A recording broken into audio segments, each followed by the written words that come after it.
여러분 안녕하십니까. 7시 오늘 제주 한승훈입니다. 제5호 태풍 다나스가 올해 처음으로 제주를 향해 북상하고 있습니다. 내일 밤과 모레 새벽 사이 제주를 통과할 것으로 예측되는데요. 제주가 태풍의 눈 오른쪽 반경에 속해 있어 큰 피해가 우려됩니다. 특히 장마 전선의 영향으로 비 피해가 클 것이라는 분석이 나오고 있습니다. 7시 오늘 제주는 태풍 북상 소식 중심으로 자세히 전해드리겠습니다. 자, 그럼 먼저 오늘의 주요 뉴스부터 정리합니다. 제5 태풍 다나스가 내일 밤 제주를 통과할 것으로 예측되는 가운데 다나스의 이동 경로와 함께 이 시각 현재 제주도 내 곳곳의 모습을 취재했습니다. 비상체제에 돌입한 제주도 상황도 자세히 전해드립니다. 대규모 개발 사업장에 대한 제주도의회 행정사무조사가 재개됐습니다. 진행 중인 현장 조사 내용과 앞으로 활동 계획을 이상봉 위원장과 이야기 나눠봅니다. 자, 그럼 태풍 다나스가 지금 어디쯤 있는지부터 알아볼까요? 태풍 다나스는 오늘 오후 3시를 기준으로 타이페이 동북동쪽 270km 부근 해상에서 37km의 속도로 북진하고 있는데요. 내일 밤에서 모레 새벽 사이에 제주 서쪽 해상을 지나 토요일 오후쯤 전라남도 여수 부근 육상에 상륙하는 것으로 예보됐습니다. 어제까지만 해도 미국과 일본에서 예상한 이동 경로와 큰 차이가 나면서 혼란을 빚었는데요. 이제는 한미일 세 나라의 예측이 비슷해졌습니다. 세 나라 기상청의 공통된 예측은 다나스가 한반도 중부 지방을 거치지 않고 남부만 거칠 것으로 보고 있습니다. 어떤 경우에든 제주도에 직접적인 영향을 미칠 것으로 보이기 때문에 주의가 필요합니다. 소형 태풍이라고 해서 절대 얕봐서는 안 되겠죠. 태풍도 오기 전에 오늘 제주에는 시간당 20mm가 넘는 강한 비가 내리며 일부 도로는 물에 잠겼고 항공편과 배편 운항도 차질을 빚었습니다. 비로 인해 발생한 오늘 피해 상황을 박천수 기자가 종합했습니다. 장대처럼 쏟아진 비로 경사를 따라 빗물이 강처럼 흘러내립니다. 빗물과 함께 밀려온 쓰레기에 배수구가 꽉 막혀 명류에 흘러 넘칩니다. 제주 전역에 호우특보가 발효돼 시간당 20mm가 넘는 강한 비가 내리며 밭은 물에 잠겼고 도로 곳곳은 물바다가 됐습니다. 혹시나 막힌 게 있으면 그거 뚫어가지고 배수로 빗물이 잘 배수구로 내려가게끔. 오후 들어 빗줄기가 잦아들었지만 도로 상황은 나아지지 않습니다. 시간당 15mm 이상의 강한 비가 내리면서 이곳 도로 한쪽이 완전히 침수됐습니다. 한라산에 130mm가 넘는 비가 내리며 입산이 일부 통제됐고 피서객으로 가득 차야 할 해수욕장도 입수가 통제돼 텅 비었습니다. 해상에는 풍랑주의보가 발효돼 마라도와 가파도를 오가는 소형 선박과 제주기점 일부 여객선 운항에 차질을 빚었습니다. 내일 밤부터 몰아친다는 제5호 태풍 다나스에 대비해 안전조치도 이어졌습니다. 이거 태풍 때문에. 오늘 태풍 때문에? 네, 태풍 때문에 이거 내려놔야죠. 장맛비에 태풍까지 겹치면서 도민들의 긴장감도 커지고 있습니다. KBS 뉴스 박천수입니다. 앞서 보신 것처럼 태풍이 아직 오지도 않았는데 벌써 집중호우로 인한 피해까지 나타나고 있습니다. 현장에 나가 있는 취재기자 연결해 이 시각 현재 제주시 상황을 알아보겠습니다. 문준영 기자, 아침부터 강한 비가 내리다가 지금은 그래도 잦아들긴 했는데요. 오늘 비는 장마 전선 때문인 거죠? 네, 맞습니다. 맞습니다. 아침부터 쏟아지던 강한 비는 지금 보시는 것처럼 소강 상태를 보이고 있는데요. 이르면 내일부터 태풍에 직접 영향을 받게 돼 비바람은 다시 강해질 것으로 예상됩니다. 오늘 제주는 장마 전선의 영향으로 저녁에 많은 비가 쏟아졌는데요. 한라산 성판악에 130mm가 넘는 강수량을 기록한 것을 비롯해 해안 지역에도 100mm 안팎의 폭우가 쏟아졌습니다. 제주와 고산은 18mm 안팎의 강수량을 보여 상대적으로 적게 내렸습니다. 오후가 되면서 특보가 해제됐지만 오후 3시부터 추자도를 제외한 제주 전역에 다시 호우주의보가 내려졌습니다. 제주지방기상청은 산지를 중심으로 시간당 30mm 이상의 강한 비가 더 내리겠다며 산사태와 축대 붕괴 등 침수 피해 대비를 주문했습니다. 그렇다면은 제주 지역은 언제쯤 이 태풍의 최대 고비가 될까요? 제주도는 토요일 새벽이 고비가 될 것으로 보입니다. 기상청은 태풍이 토요일 새벽 3시 서귀포 서쪽 150km 해상에 접근할 것으로 보고 있는데요.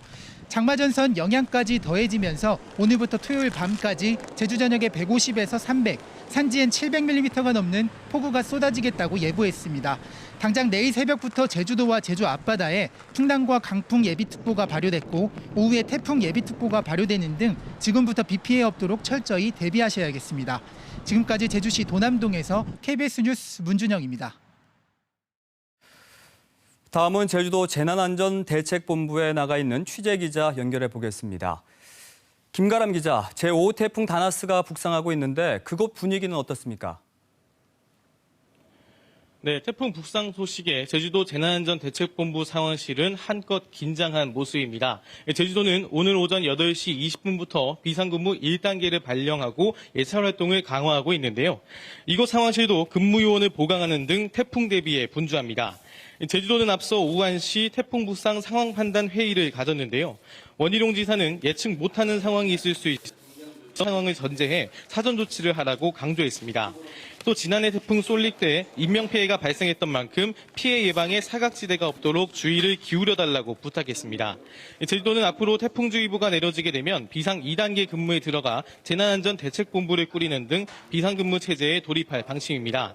제주도는 태풍 피해를 막기 위해서는 도민 참여도 중요하다면서 주택가 배수로를 정비하고 강풍 취약 시설에 대한 안전조치 등을 부탁했습니다. 네, 그곳에선 이 제주 곳곳에 실시간 상황도 확인할 수 있죠.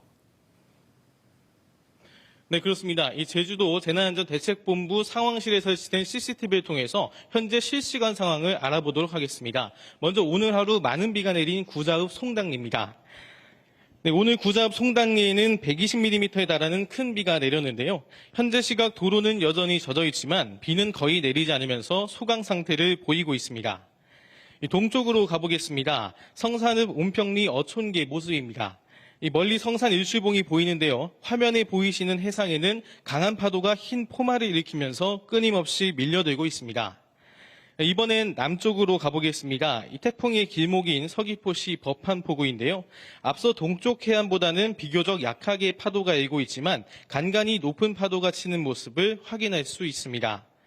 다음은 서쪽입니다. 현재 비가 그치고 앞서 동쪽이나 남쪽과 다르게 파도도 거의 없는 상태입니다. 해안가에는 꽤 많은 수의 관광객이 모여 아직 태풍을 실감하긴 어려운 모습입니다. 이번엔 제주시로 가보겠습니다. 탑동 방파제 모습인데요. 이 파도가 거의 없다시피 할 만큼 잔잔한 모습을 보이고 있습니다. 이 도로가 일부 젖어 있지만 비도 소강 상태를 보여 간간히 산책하는 사람들의 모습을 확인할 수 있습니다. 마지막으로 3년 전 태풍 차바가 범람해 큰 피해가 발생한 용담이동 한천교의 모습입니다. 비는 소강 상태지만 평소와는 다르게 물이 계속 흐르고 있는 모습입니다. 앞서 화면에서 보셨듯이 현재는 제주 전역에서 비가 소강 상태를 보이고 있지만 오늘 밤부터 많은 비가 예보된 만큼 각별히 주의하시기 바랍니다. 지금까지 제주도 재난안전대책본부 상황실에서 전해드렸습니다. 이번 태풍은 크기는 소형, 강도는 약하다고 분석됐는데 사실 이 얘기만으로는 이해가 쉽지 않죠. 태풍의 일반적인 특성과 위력에 대해 최진아 기자가 쉽게 설명해 드립니다. 거센 파도와 강한 바람, 많은 비를 동반한 태풍은 지구상 가장 강력한 자연재해 중 하나입니다. 태풍의 강도는 풍속에 따라 분류됩니다. 최대 풍속이 초속 17m 이상 25m 미만이면 약한 태풍, 초속 33m 미만은 중간, 44m 미만은 강한 태풍으로 구분합니다. 태풍의 크기는 초속 15m 이상의 강한 바람이 부는 범위에 따라 분류되는데 반경이 300km 미만이면 소형 태풍, 500km 미만은 중형, 800km 미만은 대형으로 나뉩니다. 태풍에 의한 바람은 태풍 이동 방향의 오른쪽 지역이 다른 지역보다 더 강합니다. 오른쪽 지역에선 대체로 남풍이 불어오는데 여기에 태풍의 이동 속도가 더해져 다른 지역보다 풍속이 훨씬 강해지는 겁니다. 태풍 속 비구름의 분포는 변화가 심한 편이지만 대체로 태풍의 앞쪽과 오른쪽에 강한 비구름이 몰리게 됩니다. 또 태풍의 이동 속도에 따라 태풍의 특성이 달라지기도 합니다. 북태평양에서 발생하는 태풍은 1년에 평균 27개 정도, 이 가운데 서너 개 정도가 우리나라에 직접적인 영향을 주고 있습니다. 2000년 이후 태풍으로 인한 인명피해는 연평균 130여 명, 재산 피해는 2조 원이 넘습니다. 특히 지구온난화로 대기와 해양의 온도가 함께 올라가면서 갈수록 태풍의 위력은 강해지고 있습니다. KBS 뉴스 최진아입니다. 이번 태풍은 장마 전선과 맞물려 있어 집중호우가 우려되는데요. 비가 쏟아질 때는 무리한 행동을 하지 말고 침착하게 행동해야 피해를 막을 수가 있습니다. 폭우가 내릴 때의 대처 요령을 임종빈 기자가 알려드립니다. 갑자기 집중호우가 쏟아져 일부 피해가 발생하기 시작하면 당황하기 쉽지만 침착한 대응이 필요합니다. 먼저 급변하는 기상 상황을 라디오나 TV 등을 통해 잘 알아두어야 합니다. 불필요한 외출은 하지 말고 부득이 외출해야 할 경우 물이 순식간에 불어나는 하천변이나 계곡은 피해야 합니다. 특히 공사장 부근은 사고 위험성이 크기 때문에 가까이 가지 말아야 합니다. 차량을 몰고 가는 경우에는 속도를 줄여 안전하게 운행하고 무리하게 침수 지역이나 하천을 건너다가는 자칫 큰 사고로 이어질 수 있기 때문에 주의해야 합니다. 집 안팎에 전기 설비가 고장났을 경우 감전의 위험이 있기 때문에 직접 수리를 하지 말고 한전에 연락을 하는 것이 좋습니다. 자신의 집이 물에 잠길 수 있는 낮은 지대나 지하에 있다면 비상 상황에 대비해 미리 대피 장소와 대피로를 알아둬야 합니다. 집 밖으로 대피할 때는 집안의 수도와 가스밸브를 잠그고 전기 차단기를 내려두어야 2차 피해를 막을 수 있습니다. 피해가 발생할 수 있는 긴급한 상황이 닥칠 경우 119로 전화하면 구조나 구급 등의 도움을 받을 수 있습니다. KBS 뉴스 임종빈입니다. 태풍이 북상할 때는 아무리 약한 태풍이라도 평소 상상하기 힘든 강한 바람이 불면서 곳곳에서 피해가 발생합니다. 강풍 피해 예방 요령도 알아보겠습니다. 이승준 기자가 보도합니다. 순간 최대 풍속 초속 60m. 당시 관측사상 가장 강한 바람을 동반했던 태풍 매미. 송전탑이 쓰러지고 곳곳에서 가로수가 뽑히는 등 강풍 피해가 속출했습니다. 강풍 피해를 막기 위해선 무엇보다 불필요한 외출을 하지 말아야 합니다. 바람이 강하게 불기 시작하면 집 주변에 바람에 날릴 수 있는 물건은 집 안으로 옮겨두고 출입문과 창문은 닫아야 합니다. 낡은 집에서는 지붕을 단단히 고정하고 지붕 위나 집 바깥에서의 작업은 피해야 합니다. 거리에서 강풍이 휘몰아칠 때는 쓰러질 위험이 있는 나무 밑으로는 피하지 말고 차량을 운전하고 있을 때는 속도를 줄여야 안전합니다. 또 강풍에 떨어져 나갈 수 있는 건물의 간판이나 부착물은 계속 점검해야 합니다. 농어촌 지역에서도 특별한 주의가 필요합니다. 비닐하우스 주변을 고정하고 내부에 버팀 기둥을 설치해 붕괴를 막아야 합니다. 또 과수 장목도 쓰러지거나 가지가 부러지지 않도록 미리 받침대를 세워주는 것이 좋습니다. 해안 지역에선 미리 선박을 안전한 곳으로 대피시키고 다른 선박과 부딪히지 않도록 고무 타이어 등을 부착해야 합니다. KBS 뉴스 이승준입니다.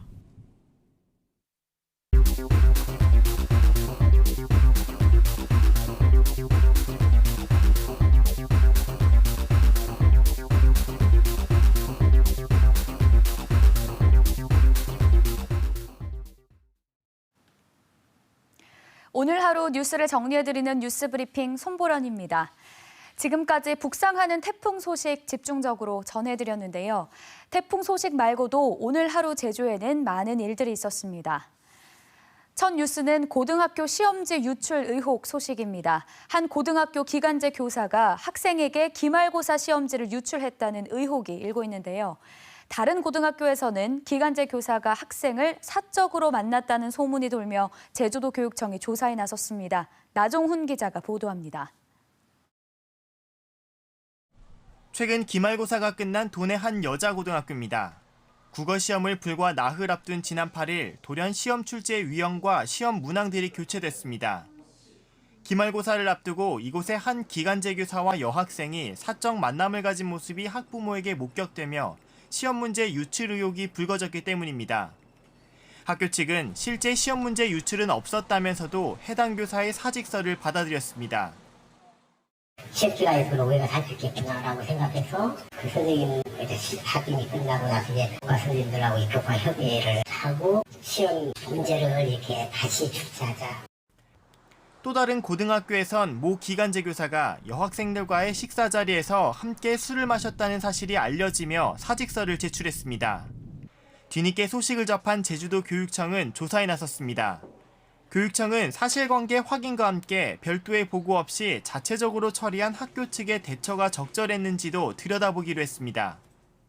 상담교사나 아니면 상담 일지통을 통해서 좀 확인을 해볼 예정이고, 일단 그 시험 문제 유출 과정에 대해서는 학교 출제 과정에 관계되신 분들, 그다음에 실제 시험 문제가 출제된 내용, 그리고 답안지까지 한번 확인해봐서. 교육청은 조사가 끝나는 대로 결과를 공식 발표할 계획입니다. KBS 뉴스 나종훈입니다. 단독주택을 개조한 무등록 제조 공장에서 과일잼을 만들어 온 유명 과일잼 업체가 경찰에 적발됐습니다. 지난해부터 1년 동안 팔린 과일잼만 7만 개가 넘을 것으로 추정됩니다. 보도에 이면희 기자입니다. 비좁은 방 안에 발 디딜 틈 없이 공사 자재들이 가득합니다. 집 바깥편에 설치된 냉동 창고에는 포장된 과일잼들과 코코넛 가루가 쌓여 있습니다. 제주를 찾은 관광객에게 인기를 끈 이 과일잼이 제조된 곳은 식품 공장이 아닌 일반 가정주택입니다. 보시는 것처럼 주택가에 위치한 일반 가정집에서 1년 넘게 과일잼을 불법 제조해왔습니다. 마치 서울의 공장에서 제조된 것처럼 허위로 표시해 제주 유명 해양관광지 카페 2곳에서 유통해온 혐의로 제주도 자치경찰단에 적발됐습니다. 여러 TV 예능 프로그램에까지 홍보되면서 1년여 동안 7만 개 이상 팔렸습니다. 업체는 잼 판매 수익으로만 11억 원 상당을 벌어들인 것으로 자치경찰은 보고 있습니다. 일단 서울에 정식 등록된 공장이 있습니다. 그 물류 비용도 아끼고 또 여기 제조업 허가 등록이 이게 되게 좀 까다롭다고. 제주도 자치경찰단은 과일잼 제조업체 대표 42살 A씨에 대해 보건범죄 단속에 관한 특별조치법 위반 혐의로 구속영장을 신청하고 관리팀장 등 3명을 같은 혐의로 입건했습니다. 한편 해당 업체는 내부적으로 공식 입장을 정리하고 있다는 입장을 밝혔습니다. KBS 뉴스 이면입니다. 강정마을 해군기지 반대 주민회는 성명을 내고 내일 입항 예정인 미 해군 소속의 구축함 입항을 거부한다고 밝혔습니다. 반대 주민회는 성명에서 이 구축함의 제주 입항 이유가 휴양과 보급, 폐기물 처리 때문이라며 해군 함정이 배출하는 쓰레기에는 종류를 알 수 없는 음식물 쓰레기가 포함돼 있어 아프리카 돼지열병이 전염될 수 있다고 주장했습니다. 제주도 보건환경연구원이 지하수 관정 133곳을 조사한 결과 서부 지역 7곳과 남부 지역 1곳에서 환경 기준치를 초과한 리터당 10mg 이상의 질산성 질소가 검출됐습니다. 특히 서부 지역 지하수의 평균 질산성 농도는 리터당 5.3mg으로 다른 지역에 비해 2~3배나 높았습니다. 제주시 한림읍 옹포천 하류에 환경부 지정 멸종위기종인 기수갈 고등이 대량 서식하는 것으로 확인됐습니다. 제주환경운동연합은 어제 옹포천 하류에서 진행한 생태계 조사를 통해 기수갈 고등 300개체와 산란한 알을 확인했다며 제주도 차원의 보전 대책 마련을 촉구했습니다. KBS가 4월에 단독 보도한 서귀포시 복지시설의 보조금 횡령과 관련해 제주지방검찰청이 시설 원장 68살 김모 씨를 업무상 횡령 혐의로 재판에 넘겼습니다. 김 씨는 2010년부터 3년 동안 시설 직원 7명에게 모두 64번에 걸쳐 서귀포시에 허위 연장 근로수당을 신청하게 한 뒤 돈을 돌려받는 수법으로 보조금 1,200여만 원을 횡령한 혐의를 받고 있습니다. 지금까지 뉴스브리핑이었습니다. 제주도의회 행정사무조사 특별위원회가 다시 가동에 들어갔습니다. 지난 월요일 증인들의 불참으로 계획했던 증인 신문을 다음 달로 연기했지만 그제부터 사흘째 현장 조사를 이어가고 있는데요. 제주도의회가 대규모 개발 사업장에 대해 이 감시와 규제 카드로 꺼낸 행정사무조사가 제 역할을 해낼 수 있을까요? 이상봉 제주도의회 행정사무조사특위 위원장 나오셨습니다. 안녕하십니까? 어서 오십시오. 네, 안녕하십니까? 자, 오늘 비가 오는 궂은 날씨였는데도 불구하고 현장 조사는 다녀오신 거죠? 예, 지난 월요일부터 동물 테마파크 현장을 시작해서 오늘까지 애월 국제문화봉합단지 13곳을 지금 방문하였습니다. 내일 4곳 남았고요.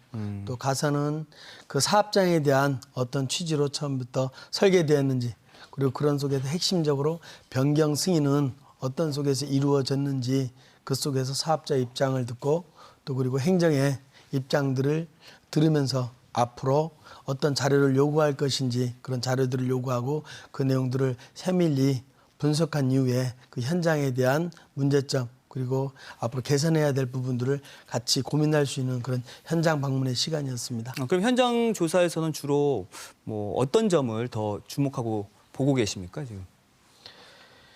어쨌거나 이 모든 현장 조사를 해나가는 과정 속에서는 처음부터 인허가 과정이라든가 그 인허가 과정 속 그 사업자의 취지대로 이루어지고 있는지, 그리고 도민사회에서 문제 제기했던 부분들이 뭐 특혜 의혹이나 여러 가지 문제점이 있을 텐데요. 그때 사실관계들을 이제 하나하나 검토해 나가면서 그것들을 우리가 추측으로만 할 수 없기 때문에 충분한 이 숙지와 그리고 그거에 대한 사업자에 대한 그리고 행정에 대한 자료 요구를 통하고 그 자료 요구를 세밀하게 분석한 이후에 그 사실관계를 입증해 나가면서 잘못된 부분이 있다면 어떻게 개선해 나갈 것인지 앞으로 그러한 방향성들에 중점적으로 좀 노력하고 있습니다. 네, 그 내일까지 17곳을 둘러볼 예정입니다. 그런데 1시간 간격으로 한 장소를 방문하는 일정이다 보니까 이게 좀 형식적인 점검이 아니냐 이런 또 비판의 목소리가 나오고 있거든요. 여기에 대해서는 어떻게 생각하십니까? 그렇게 말할 수도 있겠습니다만 좀 현장 방문이라는 게 우리가 의회에서 할 수 있는 일이 가서 어떤 수사기관처럼 뭐 조사를 하는 게 아닙니다.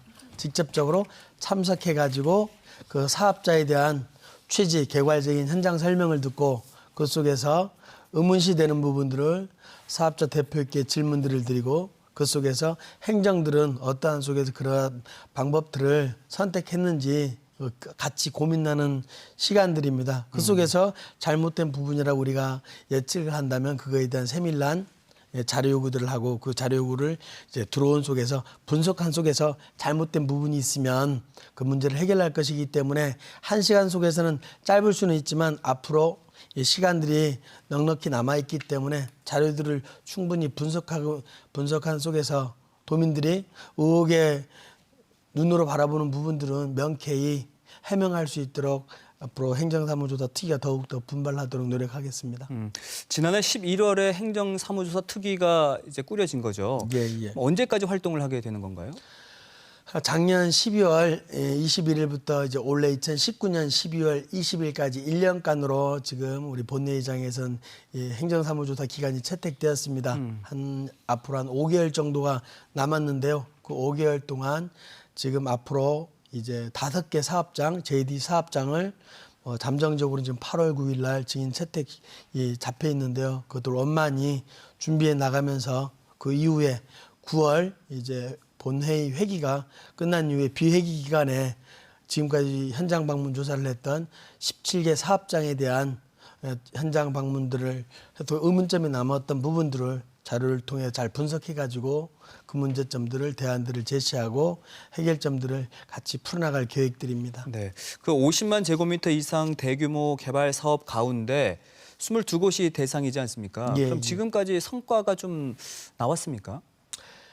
지금 이제 실무적으로는 나름대로 여러 가지 문제점들을 이제 분석하고 대안들을 지금 준비한 과정들인데 결과적으로는 그 문제를 해결하려면 이 원희룡 지사께서 증인으로 나와가지고 행정의 책임자로서 어떻게 해결할 것인가, 그리고 잘못이 있다면 그거에 대해 인정하고 또 그리고 같이 의회와 그리고 도민사회 눈높이와 맞추면서 제도 개선해 나간다면 문제가 풀릴 가능성이 있는데 지금까지는 지금 계속 이 불출석 사유수를 제시하고 있는 입장이기 때문에 특위 차원에서 공개적으로 그동안에 해왔던 이 성과들을 바뀔 수 있는 건 앞으로 이제 증인 채택한 이후에 하실 거를 저희들이 이제 더 노력하겠다는 말씀으로 대신하겠습니다. 행정사무조사 특위 권한 가운데 하나가 뭐 말씀해 주신 증인 신문인데 이제 증인들을 출석시켜서 하반기 특위 활동을 시작하려고 했는데 이게 또 연기가 됐어요. 증인 신문 혹시 하긴 하는 겁니까? 당연히 이제 해야 되죠. 그런데 우리가 말하는 이 증인 중에 핵심 증인이 지금 현 도정을 이끌고 있는 원희룡 지사님입니다. 그렇기 때문에 우리 행조특위 부위원장 강민석 의원께서 이번 임시의 폐회사 중 5분 발언을 통해서 책임 있는 답변들을 해야 될 지사님의 출석을 강하게 요구했고요. 네. 그리고 그거에 대한 앞으로 대안들을 찾아가려면 핵심 증인 지사께서 나오셔서 책임 있는 앞으로 행정 방향이라든가 지금까지 나왔던 문제점을 지적해가지고 그 내용이 사실이라면 개선책들을 해나가야 되기 때문에 증인 채택이 저희들 입장에 쉽지만 실질적으로 지사께서 참석하지 않으면 도민사회에서 바라고 있는 행정사무조 특유의 내실성을 기하기란 참 어려운 실정입니다. 그럼 증인들이 계속 불응할 경우에 혹시 강제로 출석시킬 방법은 없습니까? 뭐 강제로 사법기관이 아니기 때문에 강제로 출석할 수 있는 방법은 저희들이 알기로는 없는 걸로 알고 있습니다. 하지만 지사께서 공약사항이 1호 공약이 이 중국 자본에 대한 난개발에 대한 종합대책을 마련하겠다고 약속하셨기 때문에 법상으로는 할 수는 없지만 네네. 저희들이 할 수 있는 건 지방자치법상 불출석 사유서를 계속 제출하는 속에서 의회가 바라보는 속에서 정당한 사유가 아니라면 500만 원 이하의 과태료는 이제 요구할 수가 있습니다. 근데 우리는 이제 이 문제를 해결하기 나가기 위함이지 이렇게 참석 안 하면서 셀프 과태료 부과는 이 문제를 푸는 현실적인 방법은 아니다. 그리고 특유의 탄생 배경이 도민사회에서 요구했기 때문에 이번 행정사무조사 특위가 이루어진 걸 감안한다면 네. 좀 지사께서 좀 참석해 주실 간곡 기자를 빌어서 부탁드리고 싶습니다. 근데 조사 대상은 이전 지사들이 그 승인한 사업이거든요. 근데 이번에 조사 대상에서 그 전직 지사들 또 전직 공무원들 그러니까 출석 대상에선 제외시켰습니다. 이들에 대한 진술은 의미가 없다고 보시는 겁니까? 네, 전혀 그렇지는 않고요. 이 불출석 사유수를 전직 지사님들을 보면 이제 건강 문제, 지병 문제 이런 부분 속에서 이 불출석 사유수를 제출했기 때문에 네. 그 속에서 형식적인 계속적인 이 증인 채택을 할 것인가 아니면 내실 있는 행정사무조사 특위 속에서 현 도정들을 중심으로 왜냐하면 이 공직자분들은 기존에 있던 부분이라든가 퇴직 공무원들은 증인 신청이 된 상태거든요. 네네. 또 뭐 지난 이 행정사무감사할 때 보면 다 참석을 잘 하셨고 그렇기 때문에 내실 있는 행정사무조사를 하기 위해 가지고 전직 지사님들에 대한 이 증인 출석 사유수와 건강이라든가 나의 연루한 문제 그것들을 객관적으로 이제 인정을 한다면 현 지사 중심으로 그리고 공직자 중심으로 그리고 퇴임했지만 출석할 수 있는 공직자 중심으로 그간의 문제점들을 지적하고 그 속에서 해결점을 같이 고민한다면 좀 더 내실 있는 행정사무조사가 될 것으로 예상해가지고 그랬던 부분입니다. 오해가 없었으면 합니다. 그 부분에 대해서. 알겠습니다. 그럼 이번 조사를 통해서 얻은 결과를 바탕으로 제주도와 또 사업자들에게 어떤 변화를 줄 수 있다고 보시는지요? 네, 그렇죠. 이번 행정사무조사가 이제 뭐 제주도정을 아니면 사업자를 잘잘못을 가리고자 하는 부분은 아닙니다. 정말로 잘못된 부분이 있다면 그렇게 해야 되겠죠. 이번 행정사무조사는 기존의 제도가 갖고 있는 개발과 보존에 대한 가치 패러다임의 전환을 2018년대에 바라보는 시각으로서 앞으로의 제도 개선 과제라든가 행정의 특혜 이혹이 있었다면 그 문제점이 어떤 부분인가 그래서 그게 밝혀진다면 아까 도민의 눈높이에서 사법은 사법 그리고 행정에 대한 요구들을 해야 될 부분들이면 그것들은 당연히 해야 될 수순이라고 봅니다. 좀 전에 그 행정사무조사 특위 활동 기간이 1년이라고 말씀해 주셨는데 이 조사를 다 하기에는 좀 짧은 게 아니냐라는 목소리가 또 나오고 있거든요. 혹시 연장 가능성은 있는지요? 예, 이제 앞으로 5개월이 12월 20일까지이기 때문에 5개월이 남았고 이 제도상 연장은 할 수 있습니다. 기한만 기릇해 가지고 도민이 관심 갖는 내용들을 성과로 보인다라고 장담할 수는 없기 때문에 지금 5개월 남은 기간 동안 내실 있는 행정사무조사를 해가지고 앞으로의 제도 개선 과제라든가 그 행정이 잘못된 부분이면 그것들을 잘 밝혀내 가지고 앞으로 그런 문제점이 없도록 하는 속에서 시간이 예, 모자라다면 그거는 다시 한번 행조특위에서 전체적인 의견 속에서 모아지고 그 속에서 본내의 기간 연장부들을 붙여가지고 할 수 있는 방법은 있습니다. 하지만 남은 기간 속에서 최선을 다하면서 그거에 대한 부분들은 풀어나가겠다는 말로 대신하겠습니다. 네, 알겠습니다. 이 두뇌 대규모 개발 사업장에 대한 행정 사무조사는 사실 이번이 처음이라서 어떤 성과를 보여줄지 도민들의 기대가 참 큰데요. 돌아가신 허창옥 부의장의 마지막 작품이기도 하고요. 또 그 기대에 부응할 수 있도록 끝까지 최선을 다해 주시고요. 오늘 또 궂은 날씨에도 불구하고 나와주셔서 고맙습니다. 예, 명심하겠습니다. 네, 고맙습니다. 네, 그동안 제주시 동지역에서만 시행되던 차고지 증명제가 이번 달부터는 도내 전 지역으로 확대돼 시행되고 있죠. 차고지 확보 방안을 놓고 행정과 도민, 또 도의회의 의견이 분분해 정착까지 험난한 길이 예고되고 있습니다. 시행 초기 혼선을 빚고 있는 차고지 증명제 확대 시행 현장 속으로 함께 들어가 보시죠. 교통체증과 주차난으로 몸살을 앓고 있는 제주. 지난 3월 말 기준 제주시 차량 등록 대수는 45만 9천여 대로 한 명당 차 한 대를 보유하고 있는 꼴인데요. 교통 혼잡을 줄이기 위해 행정에서 꺼내든 특단의 카드는 차고지 증명제. 차량을 등록하려면 반드시 차고제를 확보해야 하는 제도로 지난 2007년 전국에서 처음 도입됐습니다. 이달부턴 적용 범위를 제주 전 지역으로 넓히고 경차를 제외한 차량으로 대상도 확대했습니다. 교통 혼잡 해소를 위한 어떤 교통 수요 관리 정책이 더 이상 미룰 수가 없다고 판단돼 가지고 지금 차고지 증명제라든가 교통 유발 부담금 제도 또 렌트카 총량제도 등을 지금 통한 어떤 교통 수요 관리 정책을 지금 시행하고 있고요. 제주시 자동차 등록사무소입니다. 차를 새로 구입하거나 자동차 소유자가 거주지를 이전할 경우 거쳐야 하는 곳인데 최근 이곳을 찾는 방문객이 줄었습니다. 읍면동에서도 접수가 가능하거든요. 그래서 그쪽으로는 많이 가시는지 모르겠는데 지금 저희 여기 등록사무소로는 그렇게 많이 오지 않고 있습니다. 차고지 증명제가 확대 시행되기 전 이곳의 하루 평균 등록 건수는 130대 정도. 지난 7월 1일엔 90여 대로 등록수가 눈에 띄게 줄었습니다. 한 민원인은 확대 시행에 따른 불편함을 호소했는데요. 준비를 안 했다가 이거 딱 준비하려고 하니까 물론 그전에 계도 기간도 많이 있었습니다만은 과연 이렇게 될 줄이야 그런 생각을 많이 했거든요. 그런데 막상 차고지를 반드시 갖춰야만 그 신차를 등록을 할 수 있다는 것 때문에 좀 애로사항이 많죠. 우리 선생님은 어떻게 그 기존에 했던 주차장이 이렇게 확보가 안 돼 있었습니까? 확보는 돼 있는데 미리 신고를 했는데도 그 차고지 담당하는 각 그 읍면동의 주무관님들이 그 일만 하지 않지 않습니까? 예. 다른 일도 하다 보면 혹시 늦게 가서 그 차고지 유무를 판단을 해서 허가를 줘야 되는데 시간이 많이 지체된다는 거죠. 제도는 이미 시행되고 있지만 행정의 대응력이 떨어진다는 지적, 제도에 허점이 있는 건 아닐까 생각해보게 되는 대목인데요. 차고지는 차를 소유한 사람이 살고 있는 거주지 1km 이내에 있어야 합니다.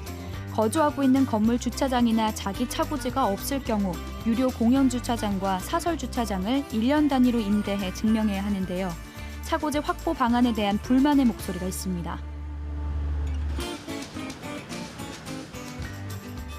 그건 좋은 방법인데 그 차들이 과연 차고지에 몇 대나 들어갔냐 이거지 말씀.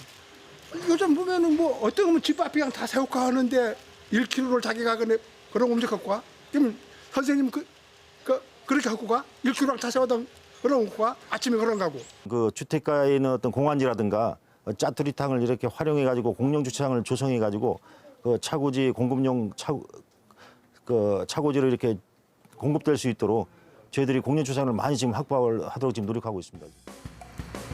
살고 있는 곳 1km 이내에 유료 공영 주차장이나 사설 주차장이 있다 해도 연간 임대 비용이 꽤 부담스러운데요. 동 지역의 경우 1년에 100만 원 가까이 지불해야 하고 읍면 지역은 74만 원 정도입니다. 합리적인 금액일까요? 너무 부담스러운 것 같아요. 빌려받아야 되는 게 낫지. 100만 원씩 낼 수는 없이. 주차비 그 차 하나 세우는데 이게 1년 100만 원 낸다는 게 좀 없는 분들은 이게 부담이 가는 거 아닙니까? 정 그렇게 되면은 좀 감면해주는 방향으로 해줬으면 하는 방향입니다. 차고지 증명제 확대 시행안을 통과시킨 제주도의회. 하지만 최근 도의회에서도 차고지 증명제 확대 시행이 성급하다는 목소리가 흘러나오고 있습니다.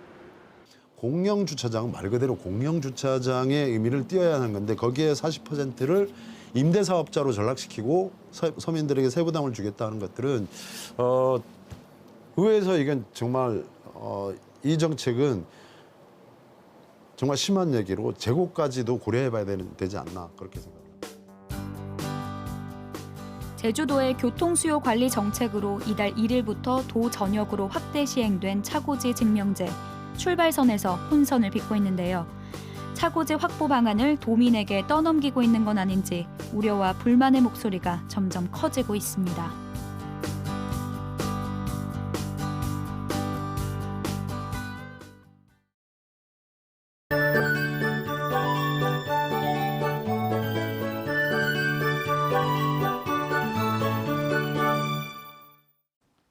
현재 장마 전선의 영향으로 추자도를 제외한 제주도에 호우주의보가 발효돼 있습니다. 내일부터는 태풍의 영향권에 들어 더욱 거센 비바람이 예상됩니다. 내일 새벽부터 제주 지역에 최대 순간 풍속 초속 30m의 강한 바람이 불겠고요.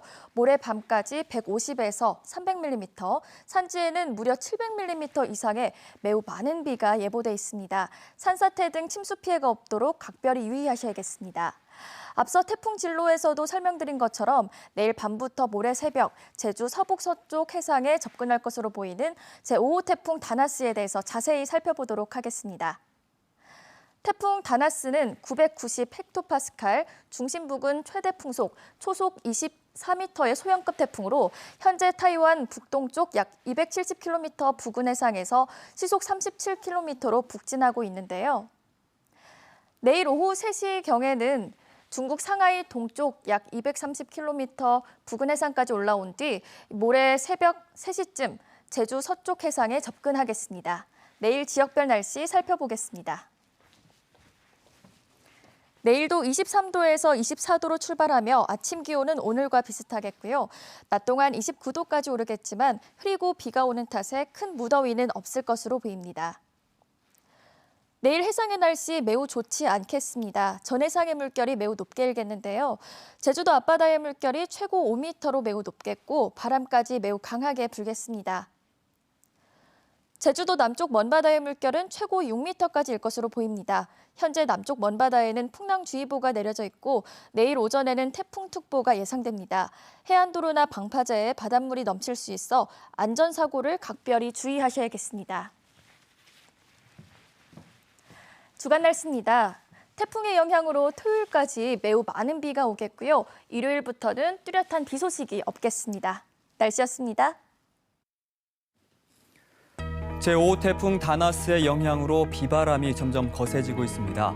장마 전선의 태풍까지 겹치면서 비바람에 대한 철저한 대비가 필요한데요. 계속되는 기상정보에 유의하면서 대비 단단히 하셔야겠습니다. 태풍이 근접하면서 제주도 재난안전대책본부가 비상근무에 들어갔으니까요. 비상 상황이 발생했을 경우 빠르게 도움을 요청하시기 바랍니다. 재난방송 주간 방송사인 KBS도 태풍 소식 발빠르게 전해드리도록 하겠습니다. 아무쪼록 다나스가 조용히 지나가길 바라며 오늘은 여기서 인사드리겠습니다. 다음 주 월요일 저녁 7시에 찾아뵙겠습니다. 함께해 주신 여러분 고맙습니다.